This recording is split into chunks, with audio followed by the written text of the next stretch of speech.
But at the end of the day, the product that comes from the conference committee will still cause thousands of teachers to be laid off, thousands of public school employees to be laid off.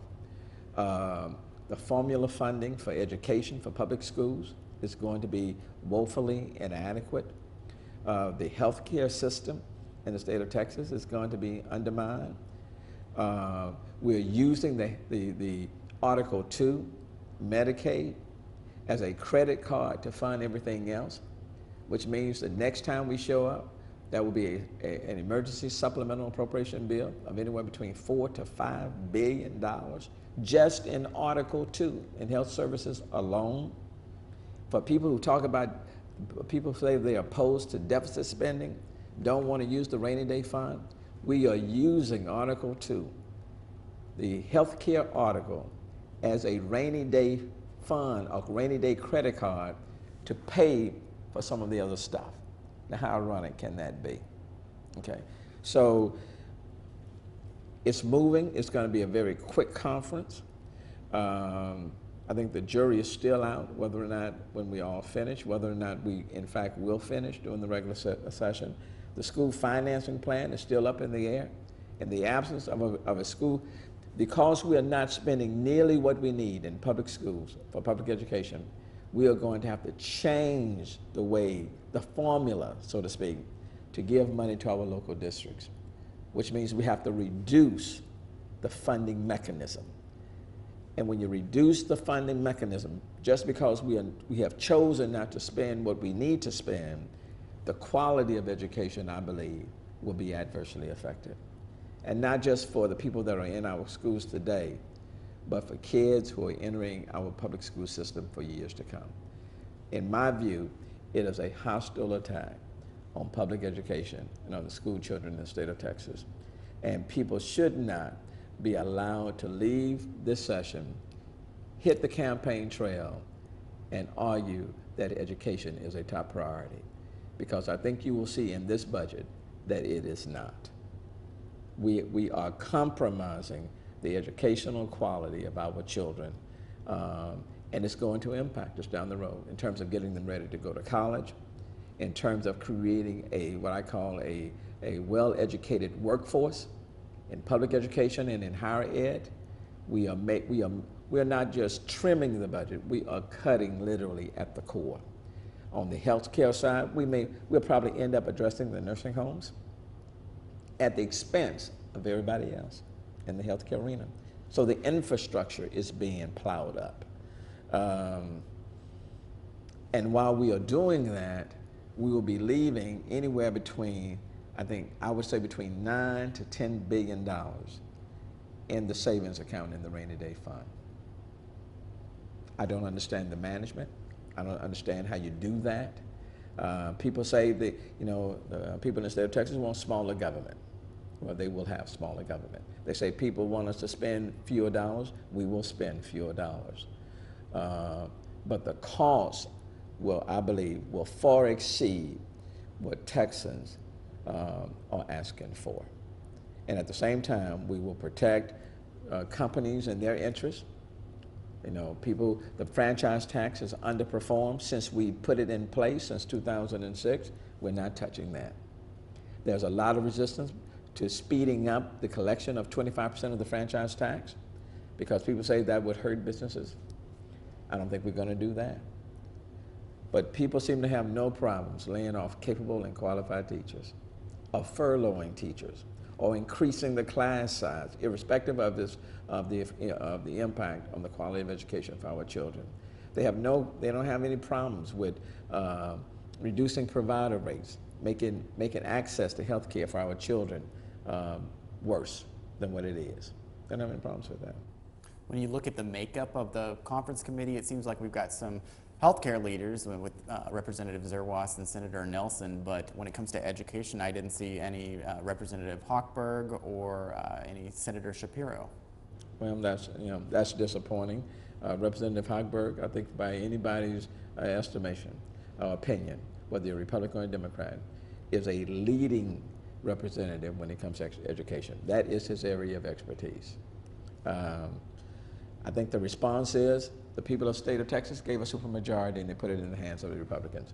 And as a result of that, whether it's this conference committee or others, most of your members should be Republican.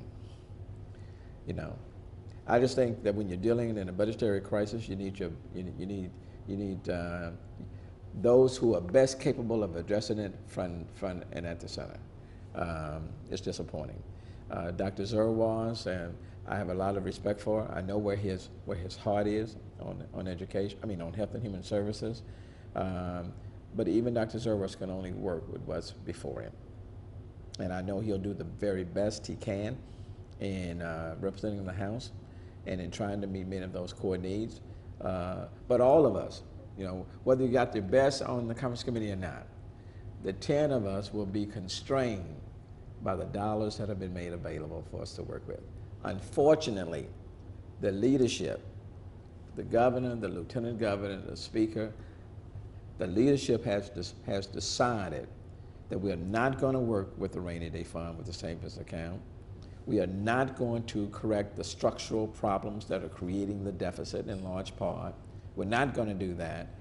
And we're only going to work with balance this budget primarily through reductions and some non-tax revenue that at the end probably will only generate about $3.5 billion. That's not giving you much to work with. Do you think that Representative Hochberg, the education guy in the House, was left out of the conference committee because he is a Democrat? Well, I don't think there's any question about that.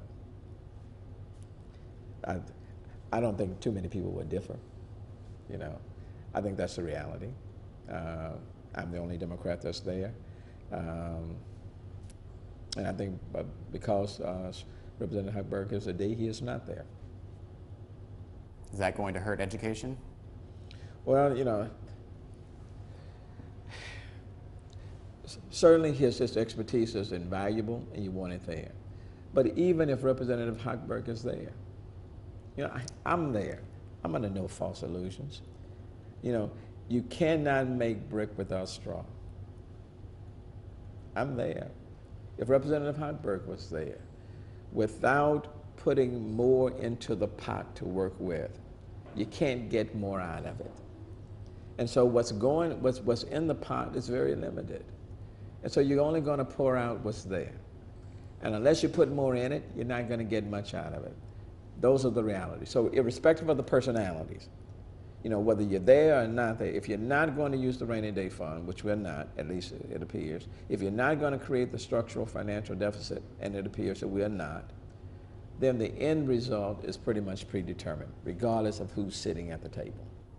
Were you surprised by any of the appointees to the conference committee? Not really.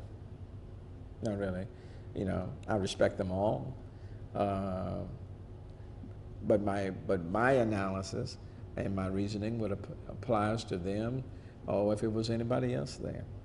I don't care how good you are, you know, you're only going to move around the pieces that are right there in front of you on the table.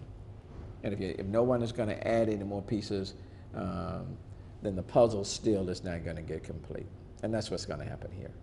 Anything you want people to know about the conference committee before we're done?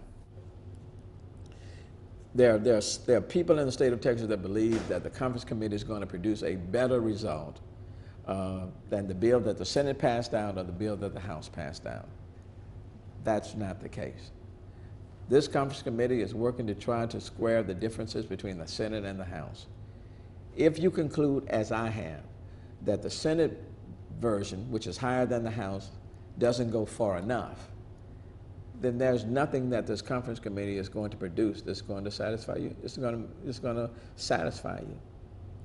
There are still, the Senate, just on education, the Senate's budget is $3 to $4 billion short of what's needed in public school education. The House budget is approximately $8 billion short.